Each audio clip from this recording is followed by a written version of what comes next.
근데 지금 올림픽이 지금 막판으로 치닫고 있죠. 이제 주말이면 끝이 날 것 같은데 네. 박 작가님이 그에 관련된 뉴스를 준비해 오셨다고. 올림픽에서 한국 팀에서 네. 좀 항상 좀 좋은 성적을 보여준다라고 네, 네. 하는 종목이라고 하면 아무래도 양궁을 양궁이죠. 빼놓을 수가 없죠. 네, 네. 네. 양궁 여자 단체전 같은 경우에서는 그 종목이 생긴 후에 지금까지 금메달을 딴 선수팀이 한국 선수팀밖에 없다라고 하죠. 아 그렇군요. 88년인가 그때 처음 양궁 여자 단체전이 아, 생겼는데 네. 그 후로 지금까지 계속 한국 팀만 금메달을 땄다라고 하죠. 굉장합니다. 그 정도의 어떤 강한 경기력을 보여주고 있는 그런 종목이 바로 양궁인데 네. 양궁과 관련된 과학 이야기를 좀 풀어볼까 합니다. 와. 좋습니다. 뭐 네. 뉴스라고 한다면 사실은 양궁의 그 활을 네. 국산 제품을 이번에도 전 세계 선수들이 많이 쓰고 있다. 아. 네. 거의 절반 이상을 이번에도 쓴 것으로 네. 지금 파악되고 있다. 네. 이게 그냥 뉴스고요. 그러니까 이게 그거예요. 원래는 많이 아시겠지만 원래 야마하에서 그 취미 제품 생산 전문 재벌 네. 야마하에서 원래 양궁도 만들고 그랬는데 그렇습니다. 한국 선수들이 국산화를 쓰니까 이게 아. 그러니까 올림픽에서 훌륭한 성적을 내는 게 우리나라 경제에 도움이 되는 약간 그런 아, 식으로 그렇군요. 흘러가는 네. 거예요. 그 실제로는 네. 한국 선수들한테 활을 수출을 안 했다 그래요. 네. 하도 진짜요? 성적이 좋으니까. 그래서 어쩔 수 없이 대체로 국산을 만들었다고. 네. 제가 하려던 이야기 한 40% 정도를 이미 해주셨네요. 네네네. 그렇습니다. 괜찮습니다. 네. 네. 네, 여러분 만약에 양궁에서 이런 좋은 성적을 내려고 한다 올림픽급에서 네. 라고 한다면 과학의 여러 가지 분야 중에 어떤 분야에 집중하는 것이 좋을까요? 과학이요. 과학이죠. 그렇습니다. 양궁에서 가장 중요한 과학 분야를 골라보라라고 하면 화학 외에 뭐가 있겠습니까? 전문학은 아닌 것 같네. 네, 확실히 아니죠. 네. 화학입니다. 화학. 네. 생각을 해보시면 양궁은 기구를 가지고 하는 스포츠죠. 그죠? 그래서 그리고 그 기구가 상당히 좀 정교해야 합니다. 네. 성능이 좋아야 하고. 네. 그래서 기구를 좀 많이 타는 종목 축에 속합니다. 기구를 쓰는 그런 종목치고는. 네. 예를 들어서 뭐 투포환 던지기 뭐 이런 거 같은 경우에 네. 약간 내 손에 그립감이 좀 안 좋은 투포환인데 이거를 크게 많이 따지시지는 않을 거예요. 물론 뭐 따지시겠지만. 네네. 그렇죠. 그에 비해서 양궁 활은 상당히 기계가 차지하는 비중이 좀 큰 그런 종목이죠. 그래서 좋은 활을 쓰는 게 중요합니다. 그래서 좋은 활을 만들어야지 되는데 처음에 아주 뭐 옛날로 돌아가가지고 예를 들어서 뭐 19세기 이럴 때 그런 양궁에 쓰이는 활 뭘로 처음에 만들었을까요? 초창기에는 나무. 나무로 만들었겠죠, 나무. 그죠? 네, 나무로 만들었을 텐데 생각을 해보면 이 양궁 활은 세 가지의 중요한 특성이 있어야 됩니다. 일단은 들었을 때 너무 무거우면 안 돼요. 너무 무거우면 이 손을 들고 있는 힘에 좀 피로도가 생겨가지고 네. 제대로 조준하면서 잘 못 쏘겠죠, 그죠? 네. 그래서 너무 무거우면 안 됩니다. 네. 그래서 그게 첫 번째 특징이고, 그다음에 두 번째 특징으로 이게 시위를 당겨가지고 화살을 걸어서 날리는 것이기 때문에 약간의 탄성이 있어야 됩니다. 탄성이 없이 너무 그냥 뻣뻣하면 또 화살이 마음먹은 대로 제대로 안 날아가게 되거든요. 화살이 날아가는 속도가 대충 뭐 최소 한 번 150km 이상은 되는 것 같고 빨리 갈 때는 뭐 한 200km도 되는 것 같고 뭐 그렇더라고요. 네. 그래서 그 정도 속도로 양궁 중계 보면 이제 화살 속도가 나오는데 나오죠. 네. 200km 가까이 200km 200km 넘거나 뭐 200km 넘기도 하고 네. 그래서 굉장히 빠른 속도로 화살을 날려야 되는 것이기 때문에 탄성이 적당하게 활에서 나와줘야 됩니다. 그러니까 약간 굽혀져야 된다는 거죠, 화살 자체가. 네. 그러면 탱하고 이제 잘 펴져야 된다는 건데 그러면서도 이제 일반인이 사용할 때는 뭐 그 정도 좀 이렇게 가볍고 튼튼하면서 잘 좀 탄성도 있고 요 정도면 일반인이 재미삼아 하는 양궁에서는 그 정도면 뭐 괜찮겠지만 이런 선수급이 할 때는 그러면서도 여러 번 했을 때 변형이 일어나면 곤란합니다. 항상 자기가 맞춰서 쓰던 연습하던 그 가닥에서 조금이라도 변형이 생기면 양궁 그 거리 보셨죠? 거리 굉장히 길거든요. 네. 거기서 아주 약간의 차이로 점수가 갈리는 그 스포츠를 하는 것이기 때문에 내가 연습을 많이 했는데 그러다가 오늘은 양궁 활이 약간 좀 휘어졌다. 그래서 오늘 쏘니까 전혀 엉뚱한 방향으로 나가네. 이러면 되게 곤란해지는 거죠. 그래서 선수급들이 쓰는 그런 활은 튼튼하고 가볍고 탄성이 있으면서도 계속 내가 처음에 연습했던 그 형태대로 계속 그게 계속 유지돼 줘야 되는 게 굉장히 중요합니다. 그래서 이런 게 사실 쉬운 게 아니죠. 뭐 활시가 뭐 이 줄이 늘어나거나 뭐 이러면은 네, 뭐 줄도 줄이고 활 자체가 휘어질 줄이야 뭐 휘어지거나. 어떻게 보면 갈아 끼면 되기도 하고 그런 건데 활 자체가 뭐 살짝 휘어졌다 한 1mm 정도 약간 뒤틀렸다 이러면 사실 굉장히 곤란해지는 거거든요. 네. 그걸 다시 뭐 이렇게 바로 잡기도 뭐 곤란하고. 네. 그래서 그런 좋은 재료로 활을 만드는 것이 굉장히 중요한 과제입니다. 나무 같은 경우에는 뭐 그런 식으로 튼튼하고 가벼우면서도 변형도 잘 안 되고 이런 걸 만들기가 어렵겠죠. 그래서 사람들이 한동안 굉장히 많이 사용하던 소재가 알루미늄과 알루미늄 합금이었습니다. 아, 쇠만 들어. 네, 가볍고 튼튼하고 하니까. 알루미늄은 쇠가 아니에요. 아, 그래? 아니, 근데 뭐 그렇게 말할 수도 있습니다. 금속. 네, 금속. 쇠라는 아니, 말을 무슨- 금속의 통칭으로도 쓰기 때문에. 아, 네, 그렇구나. 네. 쇠라는 말을 금속의 통칭으로도 네, 쓰기 나무는 때문에. 아니잖아요. 네, 아, 그러네요. 쇠라고 해도 뭐. 네. 그래서 알루미늄으로 된 그런 활을 과거에 이제 많이 활용을 했었죠.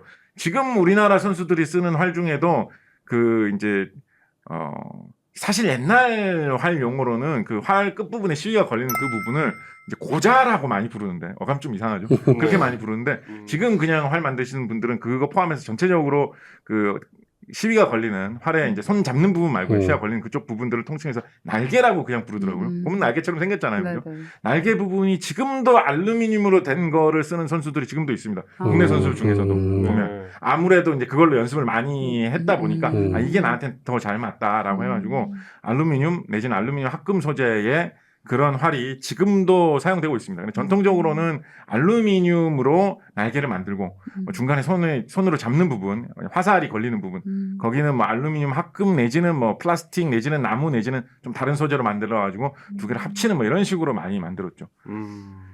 말씀해 주신 대로 과거에는 예를 들어서 90년대 초까지만 하더라도 국산의 경기용 활을 올림픽급으로 쓰는 사례가 많지 않았습니다.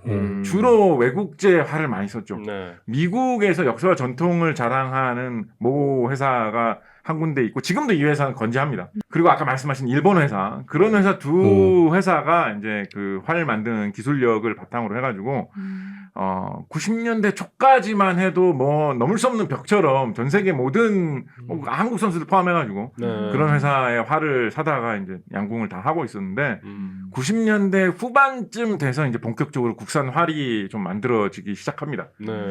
국산 활이 자리 잡게 된 뭐 배경에 여러 가지를 꼽을 수가 있을 텐데 일단 한 가지 빼놓을 수 없는 거는 그 우리나라 활 회사 중에 제일 장사 잘하는 회사가 있거든요. 그 회사 사장님이 국가대표팀 출신이에요. 아. 심지어 감독도 하셨어요. 아, 네. 진짜요? 그래서 국가대표 선수들 다 후배예요. 아, 네. 그렇다 보니까 네. 이제 활이 이렇게 좀 나왔을 때 뭐 쓰라고 강요는 못해도 네. 그분이 어디서 인터뷰 하시는 거 보니까 그렇게 말씀하시더라고요. 우리나라 양궁 선수들은 대부분 다 올림픽급 선수들은 금메달을 노리고 하는 거기 때문에 정말 전국체전에 나오는 선수들도 수준이 엄청 높잖아요. 그런 분들도 대부분 다 결국은 금메달을 생각을 하면서 활을 쏘기 때문에 아무리 선배가 가가지고 야, 내 활 좀 써봐라 라고 한다고 해도 뭐 이렇게 연습용으로 좀 써주기는 하겠지만 경기용으로 실제 쓰는 활은 자기 인생이 걸린 거라고 생각하기 그렇죠. 때문에 맞아요. 좋지 않으면 안 받아들인다 뭐 이런 식의 말씀을 하시더라고요. 올림픽 금메달보다 국가대표 되는 게 더 힘들다고. 아, 네, 양궁은. 그렇다고 하니까. 조금 안 좋지만 그래도 예정을 봐서 사드리고 뭐 이런 게 그럴 없는 수가 네, 없죠. 진짜 사는 거 정도 사는 해주시는 거 거지만 하지만 쓸 수는 네. 없는. 실전에서 이제 제가 항상 쓰는 하는 거는 얘기가 책 안 읽더라도 사기만 하라고. 그래서 좀 그랬다고 해요. 근데 한편으로 생각을 해보면 아까 K 박사님 말씀하셨던 것처럼 어쨌거나 그렇게 한번 들이밀 수 있다는 게 그렇죠. 그게 처음 영업 시작할 때는 굉장히 사실 중요한 거죠. 들이밀었는데 그래서 뭐 웬만히 그냥 연습용으로라도 쓸만하면 좀 써볼 거 아닙니까? 그럼 뭐 선배님 요즘 괜찮던데요. 근데 이거는 좀 그런 것 같습니다. 라든가 뭐 이런 이야기를 해주면 아유 뭐 저는 뭐 지금 쓰던 게 있으니까 그렇지만은 앞으로 뭐 후배들한테는 이걸로 좀 계속 연습시켜봐도 되겠네요라는 식으로만 해줘도 일단 처음 진출하는데 도움이 되지 않습니까? 그래가지고 이제 한 발, 두 발, 발을 디디면서 이제 활을 팔기 시작했다라고 합니다. 이분 포함해서 한국 국산 활이 이제 결정적으로 성장할 수 있는 하나의 계기로 기술적인 면을 하나를 언급한다고 한다면 이 활의 재질이 알루미늄 쪽에서 신소재 쪽으로 넘어올 때 그때 분위기를 좀 잘 탔습니다. 이게 뭐 딴 여러 가지 영업도 되게 열심히 잘하신 것 같아요. 딴 여러 가지 뭐 그리고 방금 전에 말씀드린 그분 같은 경우에는 회사 직원들로 은퇴 양궁 선수들을 되게 많이 고용하셨대요. 하나를 만들 때라도 실제로 쏘는 선수들 생각하면서 만들더라고요. 그런 게 갑자기 만들다 보면 잡히는 그런 게 있잖아요. 그렇죠. 사실 근데 이건 약간 이렇게 해야 될 것 같은데요. 제가 그때 이런저런 낭패본 적이 있었거든요. 그런 게 나올 수가 있으니까 갑자기. 그래서 뭐 연구 개발하시는 분부터 영업하시는 분, 뭐 조립하시고 직접 이렇게 작업하시는 분들 중에도 양궁 선수 출신들이 굉장히 많은 회사를 일부러 꾸렸다라고 하십니다. 그래서 여러 가지 특성이 있는데 기술적으로 보면 신소재로 넘어올 때를 잘 탔다라는 게 상당히 중요하다고 말할 수 있겠습니다. 그렇다면 지금 현재 그 양궁에서 쓰이는 활의 주요 떠오르는 소재, 떠오르는 것도 아니죠. 이미 자리 잡고 있는 소재는 무엇이냐? 무엇일까요? 무엇일 것 같습니까? 요즘은 뭐 탄소 다승고 아니에요? 탄소섬유. 섬유. 그렇습니다. 탄소섬유. 네. 그렇죠. 탄소섬유 계열의 소재가 지금은 알루미늄으로 쓰이던 부분을 굉장히 많이 대체를 했습니다. 우리 김재덕 선수인가요? 네. 네, 이번에 금메달 2개 따셨던 네네. 그 선수도 활을 가만히 보시면 활이 전체적으로 다 대체로 탄소섬유 소재로 많이 되어 있습니다.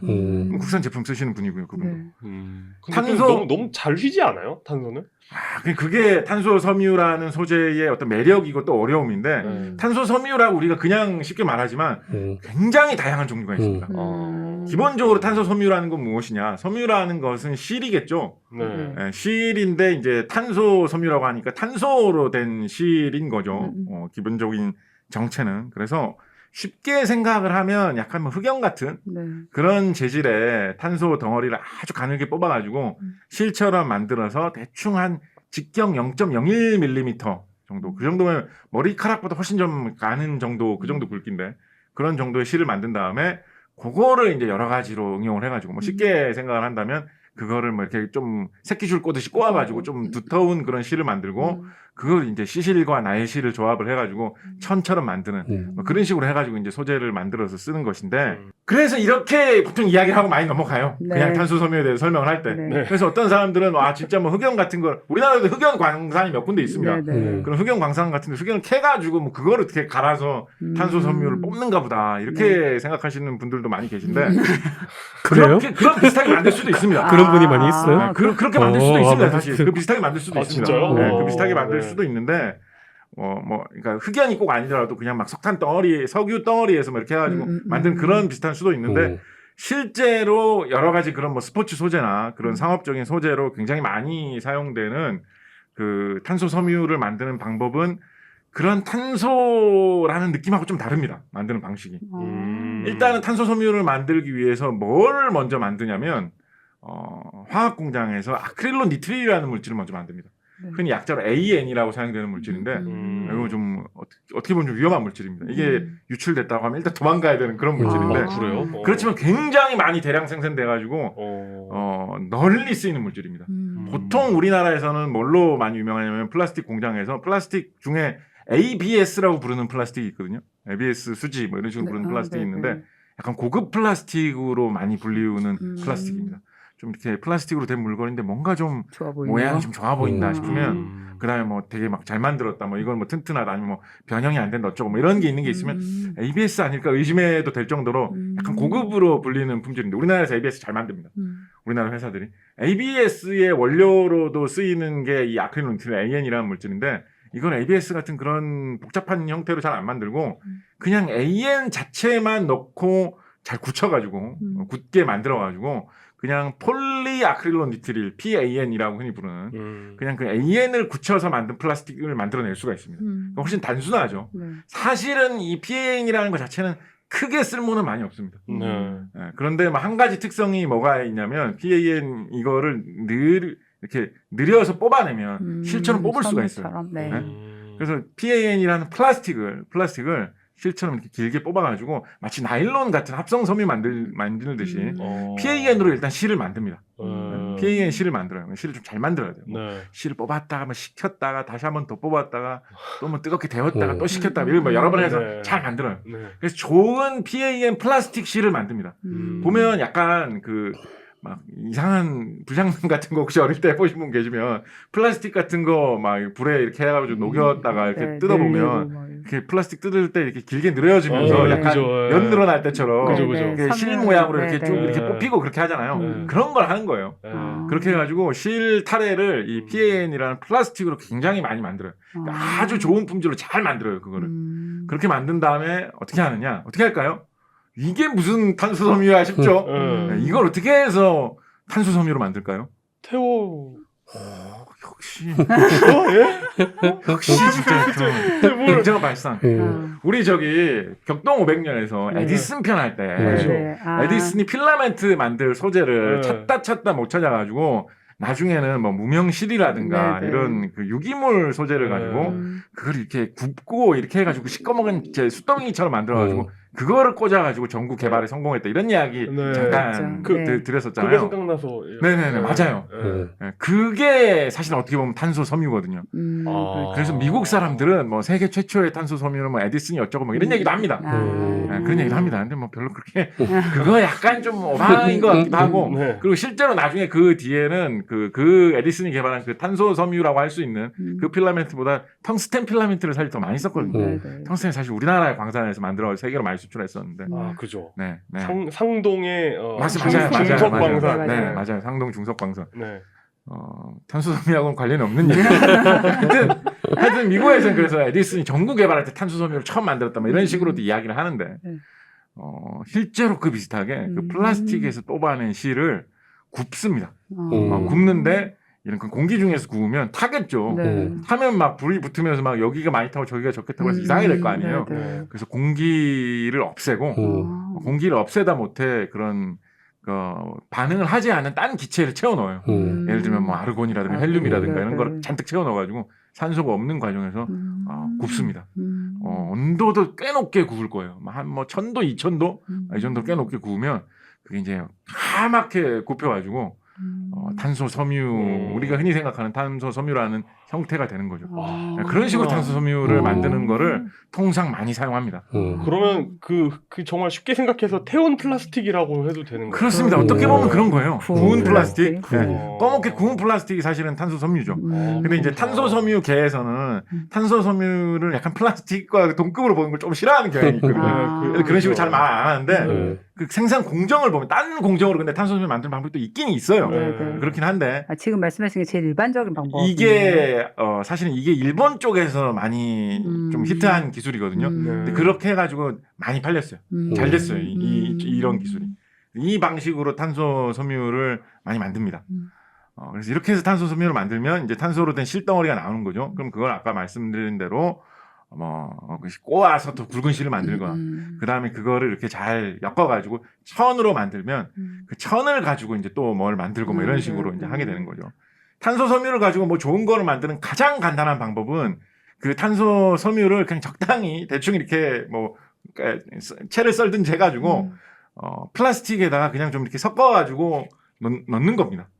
그런 다음에 플라스틱을 그 물성이 맞는 적당한 플라스틱을 굳혀가지고 플라스틱으로 된 뭐 플라스틱은 열에 이렇게 녹여가지고 흐물흐물 한 다음에 틀에다가 놓고 쿡 찍어내면 아무 모양이 되거든요. 그게 플라스틱의 가장 큰 장점이기 때문에 플라스틱으로 뭘 만들면 제조 공정에 드는 가격을 막 말도 안 되게 내려놓을 수가 있습니다. 그래서 플라스틱으로 된 모든 물건들이 그렇게 싸고 그런 건데 그래서 그렇게 간단하게 탄소 섬유로 활용하는 방법도 있습니다. 그런 식으로만 해도 탄소 섬유 때문에 뭐 좀 튼튼해진다든지 뭐 이런 식으로 되긴 하거든요. 그래서 그런 식으로 활용할 수도 있는데 보통 우리가 탄소 섬유로 뭘 만들었다라고 하면 그 정도를 가지고 탄소 섬유 뭐 어쩌고라고는 잘 안 말합니다. 그 정도로는 탄소 섬유로 뭘 만들었다라고 하면 보통 어떤 식으로 하냐면 아까 말씀드린 그 탄소로 만든 그 천 있죠. 천을 그거를 잘 이렇게 여러 겹을 잘 이렇게 엮어가지고 어떤 모양을 만드는 거예요. 그런 식으로 만듭니다. 어떻게 보면 뜨개질 실제로 탄소 섬유로 뭐 만드는 그런 그 공장에 있는 자동 설비 같은 거 그런 것 중에 가끔 보면 그 탄소 줄을 가지고 뜨개질 하듯이 막 기계가 막 엮어가지고 이상한 모양을 막 만들어요. 네, 그런 식으로 만들어서 뭐 파이프 같은 것도 만들고 뭐 여러 가지를 만드는데 그래서 뭐 그런 걸 자동차 부품에 쓰기도 하고 막 그렇습니다. 현실적으로 가장 많이 사용되는 방법은 근데 생각을 해보시면 그렇게 근데 천은 이렇게 막 물렁물렁하고 다 접히고 휘어지고 옷감 같은 이런 건데 그걸 가지고 뭐 옷감 같은 걸 만들어 예를 들어서 뭐 밧줄 같은 걸 만들어 가지고 뭐 튼튼한 밧줄이다 뭐 이런 건 할 수 있겠지만 어떻게 그렇게 딱딱한 그런 재료를 활 같은 거를 만들까 뭐 이런 생각이 또 드시겠죠. 그래서 현실적으로는 어떤 식으로 탄소 섬유를 활용하는 방법이 굉장히 널리 퍼져 있냐면 그 탄소 섬유로 만든 천을 여러 겹을 말하자면 일종의 접착제 같은 걸로 붙여요. 그 접착제라는 게 사실 또 플라스틱이거든요. 네. 그거를 붙여가지고 붙인다고 하면 사실 좀 정확하진 않고 그런 플라스틱 덩어리 속에 이제 집어넣는 방식이다라고 보셔야 되는데 근데 이제 작업하는 걸 보면 좀 풀 발라서 붙이는 느낌도 듭니다. 사실 실제로 그런 느낌이 듭니다. 그래서 그런 식으로 풀 발라서 여러 겹의 그 종이 같은 걸 발라가지고 무슨 모양을 만들듯이 그러니까 약간 어떤 느낌이냐면 철사로 이렇게 뼈대를 사람 모양으로 만들어가지고 거기에다가 털실을 이렇게 칭칭칭칭 감아 놓으면 약간 털실로 만든 사람 인형 같은 모양을 만들 수 있겠죠. 그런 다음에 그걸 어디 뭐 접착제나 풀 같은 데 담가가지고 잘 굳히면 뭐 적당한 그런 인형 모형 같이 되겠죠. 약간 그런 느낌으로 탄소 철과 탄소실을 잘 이렇게 모양을 만든 다음에 풀 먹이는 거네. 플라스틱 속에서 이렇게 굳혀가지고 튼튼한 재료가 되게 만듭니다. 저 과정을 저희 아이가 자동차 만드는 다큐를 보고 있더라고요. 그래가지고 탄소 섬유로? 슈퍼카들을 그렇게 만들더라고요. 맞습니다. 네. 그래가지고 진짜 비싼 차들 있잖아요. 그 박으면 뭐 이렇게 뭐 내 인생도 같이 가는 뭐 이런 그런 자동차들 그렇게 만들고 있더라고요. 탄소 섬유로 그 바디를 만들어요? 네. 바디 전체를? 네. 그 슈퍼카들. 아 진짜 네. 비싸겠네요. 탄소 섬유의 최대의 장점은 그 무게에 비해서 굉장히 튼튼하다는 거거든요. 보통 흔히 말하기로 철보다 4분의 1 정도 무게로 철의 10배를 견딜 수 있다 정도로 얘기를 해요.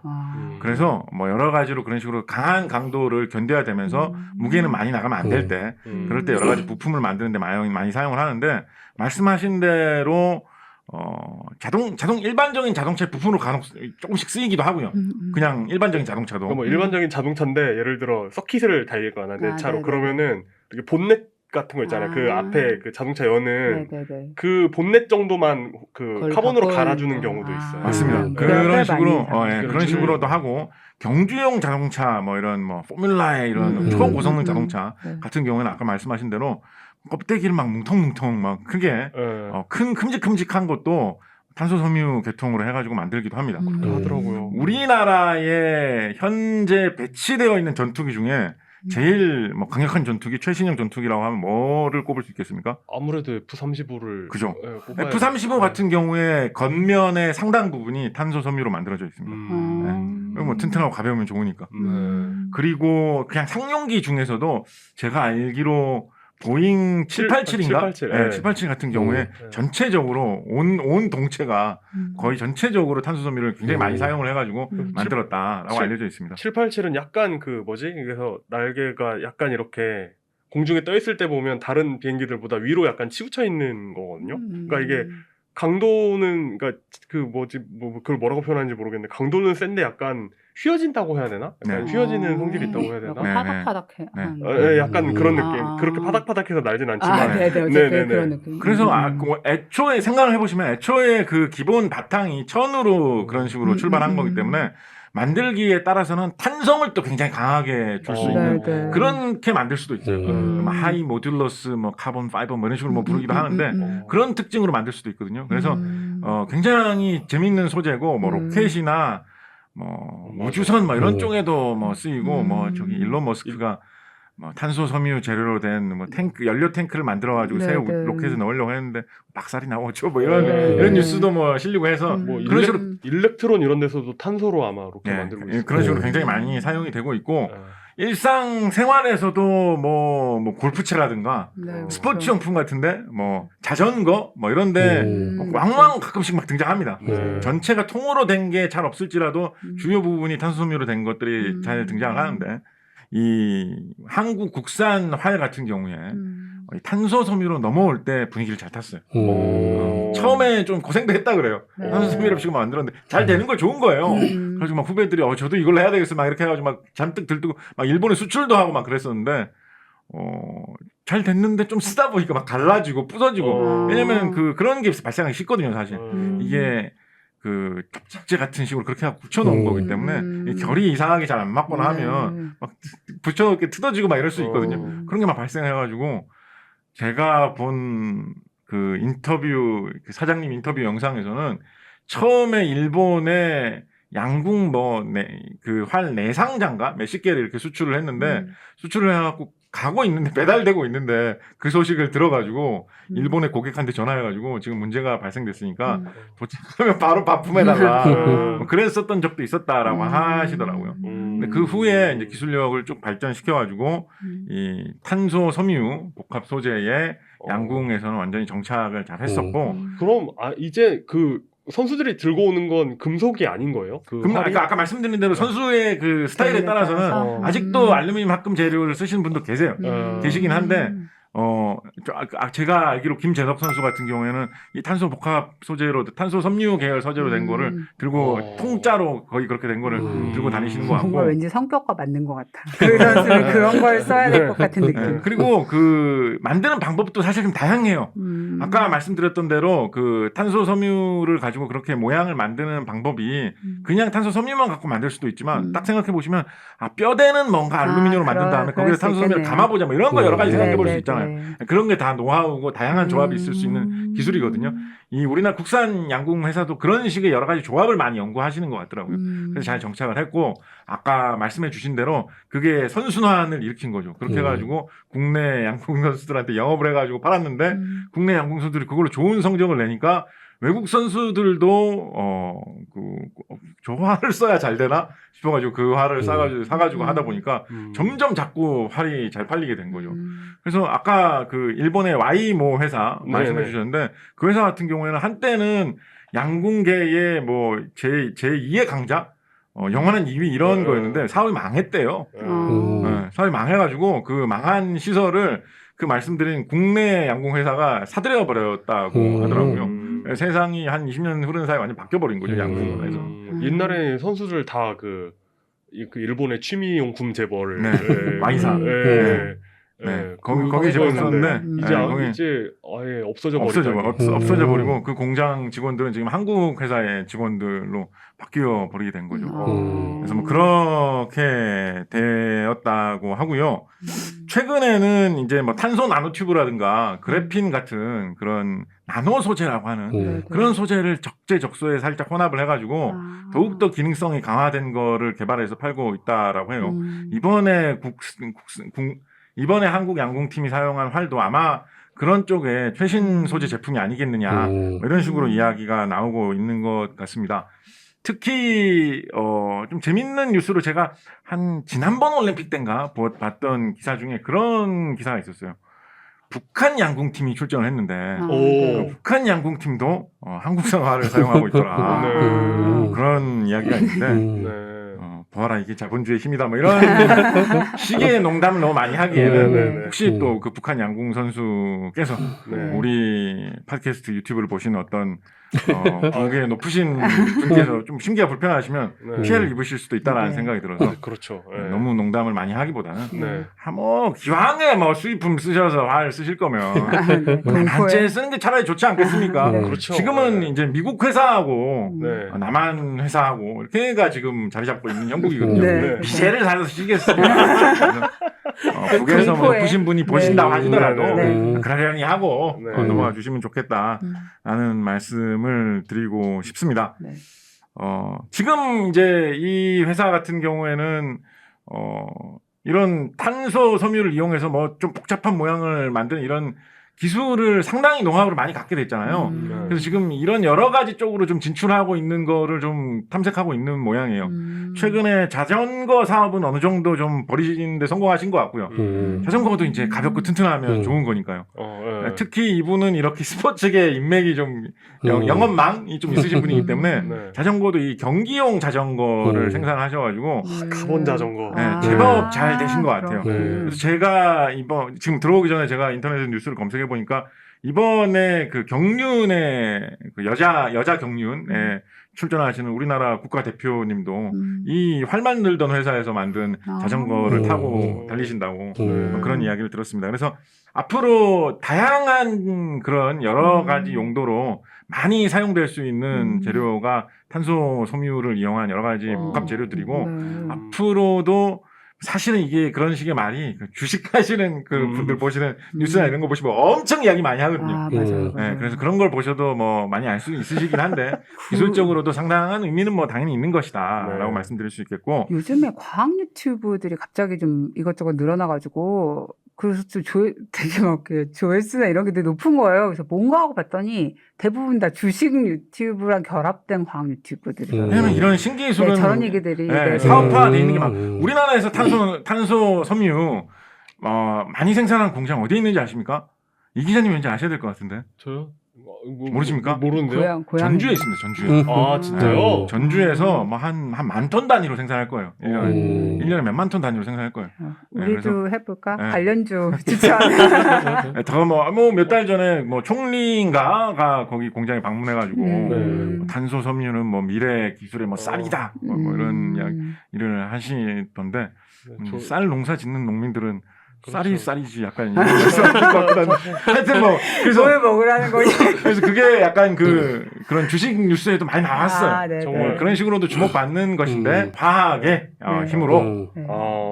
화살이 10점에 맞고 있는 것이다. 아. 이런 말씀을 드리도록 하겠습니다. 아, 네, 재밌네요. 좋다. 그 우리가 왜 이렇게 이상하게 장비에 대해서 좀 관심을 많이 갖는 종목이 따로 좀 있었던 것 같지 않습니까? 예를 들어 수영복이라든지 이런 것들은 이상하게 장비 얘기를 매해 하게 되는 것 같은데 뭐 수영 모자를 뭘 썼다든지 뭐 이런 이제 거. 그 전신 수영복이 이제 금지되지 않았나요? 네, 뭐 네, 금지됐습니다. 그랬던 것 같아요. 네. 네. 근데 생각해보면 양궁 이런 것들이 장비가 진짜 중요할 것 같은데 의외로 되게 좀 사람들이 주목을 안 하는 부분이었던 것 같고 곽 작가님은 양궁 얘기 한다더니 결국 화학 얘기를 하셨다. 시간이 조금만 더 있었다면 있어요. 이상한 얘기 하나만 더 할게요. 네네네. 좋습니다. 아까 최신형 탄소 섬유 활에서는 그래핀이라는 나노 소재를 넣는다 이런 말씀 드렸잖아요. 네. 그래핀이 뭐냐면 이건 이건 말하면 이거 화학하시는 분들 진짜 다 아는 이야기. 저희 이야기 난 아는데 이러시는 분들이 진짜 화학과 출신은 한 90%이실 것 같은데. 몇 년 전에 노벨상 때문에 네, 유명해진 맞아요. 얘기잖아요. 물리학과 다니시는 분들도 한 60%는 저희도 알릴 것 약간 같고. 알고 있어요. 아 그래요? 한층 높이. 네, 맞아요. 그래서 이게 어떤 거냐면 탄소 덩어리를 이렇게 얇은 판으로 만드는데 그거를 가능한 한 가장 얇게 만드는 데 성공한다면 뭐가 나올까라는 결과가 그래핀인 거거든요. 그래서 흑연을 그라파이트라고 하는데 그거의 이 분자 구조가 살짝 달라진 판 모양이다라고 2차원 물질인 거죠. 네, 그래핀이라고 하는 거예요. 그래서 두께가 얼마나 얇냐라고 하면 두께가 단지 원자 딱 하나의 두께인 거예요. 그 이상은 더 이상 얇아질 수가 없어요. 단원자 말 그대로. 네, 원자 하나 두께도 아니면 그 물질 자체가 없어지는 거니까. 그러니까 2차원 물질이라고. 그 이상은 도저히 더 이상 얇아질 수 없는 두께의 탄소 덩어리가 이제 그래핀이거든요. 그래서 이 그래핀을 옛날부터 이런 물질이 있을 수 있다는 건 알았고 사람들이 연구도 많이 했었는데 이게 만들기가 너무 어려우니까 어떻게 만들겠습니까 이런 거를 만들기가 너무 어려워가지고 사실 되게 연구의 진전 속도가 굉장히 느렸었는데 안드레 가임이라고 하는 영국의 학자가 계신데 이분 사실 러시아 출신인 분이세요. 이분이 러시아 출신 분인데 여기 뭐 러시아를 떠나가지고 유럽에 이거 너무 격동 500년처럼 가면 안 돼. 하여튼 이분 러시아 출신인 분이신데 자기 대학원생이었던 노보셀로프라는 역시 러시아 출신의 학자를 영국에서 다시 만나게 돼요. 자기가 키운 제자인데. 우연이요? 네네. 뭐 우연이 아니라 뭐 이렇게 너 내 학생이었다. 중요한 건 아니죠. 우리 회사에 와서 우리 학교에 와서 너도 계속 해라. 뭐 영국 좋잖아. 뭐 이렇게 파트너님도 만날 수 있고 뭐 이렇게 했을 수 있겠죠. 마침 이때가 2000년대 초거든요. 네, 그래서 그렇게 두 분이서 연구를 하는데 이분 연구 원래 하던 주제 따로 있었어요. 이분들 원래 저기 그 초전도체 연구 이런 걸 많이 하셨어요. 원래. 그래서 그 초전도체의 그 자력의 힘으로 개구리를 공중에 붕 뜨게 해가지고 그 실험을 막 텔레비전에 보여주고 그래가지고 이분이 이그 노벨상을 원래 먼저 수상하셨어요. 그걸로 원래 유명하셨던 분이에요. 진짜 이상한 학자라고. 원래 개구리를 공중에 띄우는 걸로. 공중 부양시키는 이그 노벨상을 먼저 수상하셨어요. 그분이 노벨상까지 진짜로 받을 줄 아무도 몰랐겠지 그때만 해도. 그런 분이셨는데 이분이 원래 연구하던 주제 말고 금요일 뭐 실험 시간 뭐 이런 거를 가져가지고 그냥 뭐 동료나 친한 학자들끼리 금요일마다 약간 재미삼아 장난 같은 실험을 해보는 뭐 그런 거를 한 번씩 매주 하고 있었대요. 그러다가 이 자기의 학생이었던 동료 학자하고 같이 물질을 가장 얇은 물질을 만드는 방법이 뭐가 있을까를 고민을 하다가 그 사람들 그래핀 뭐 이런 거 많이 얘기하던데 탄소로 된 원자 단 하나짜리의 가장 얇은 판 어떻게 만들까 고민을 하다가 스카치 테이프로 흑연에다가 붙인 다음에 떼내면 묻어나오지 않을까? 그러네. 시커멓게 묻어나오지 않을까? 근데 그것만 갖고 하면은 그래도 좀 두꺼울 거 아니야. 그 힘만 해도 꽤 될 테니까. 그럼 묻어나온 거를 또 한 번 더 붙였다가 떼내고 이런 식으로 반복하면 진짜 눈에 안 보이지만 아주 얇게 붙어 있을 수도 있지 않겠느냐라고 생각을 해가지고 한번 심심해서 해본 거예요. 근데 그렇게 해서 봤더니 진짜 거기에 탄소 원자 단 한 층으로 되어 있는 물질이 묻어갖고 튀어나온 거죠. 단원자. 네, 그래서 예전에는 이 그래핀 탄소 원자 단 하나의 두께로 되어 있는 이 물질을 만들기 위해서 온갖 첨단 장비를 다 사용했었거든요. 사람들이 완전 최고성능의 최첨단 장비를 이용해서 겨우겨우 만들고 막 이렇게 했었는데 이 사람들이 어이없게도 스카치 테이프로 그냥 정말로 진짜로 그렇게 했어요.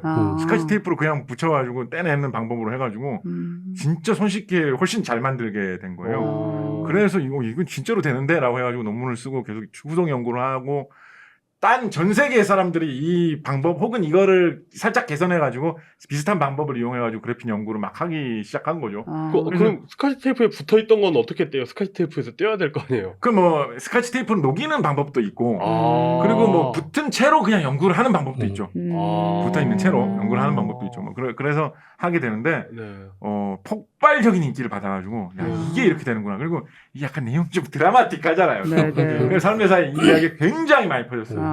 사람들이 다 지긋지긋하게 막 듣던 이야기예요. 그래서 그런지 또 이게 사실은 이런 나노물질 연구하는데 굉장히 큰 계기가 되기도 했거든요. 이 워낙 만들기 어려워. 지금도 사실 이 방법이 주요해요.